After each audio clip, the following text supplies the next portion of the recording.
अनुभवलेली आणि भविष्यातही वर काही राजकीय उलथापालथ होईल, पण आमच्या सगळ्या मंडळींची भावना आहे तर या गावासाठी जसं तुमचं योगदान आहे तसं आमदार अतुल शेठ बेनके साहेबांचं देखील फार मोठं योगदान आहे आणि हे सगळ्यांना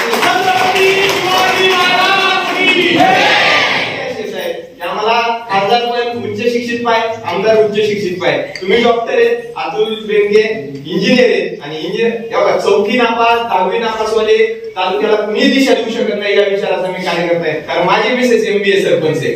त्यामुळे माझी विनंती अशी आहे भविष्यात वर काही घडेल फक्त आमची अडचण होईल एवढं खाली आम्ही काय करायचं हे आमचं सगळं आहे. आदरणीय खासदार साहेबांना विनंती करतो की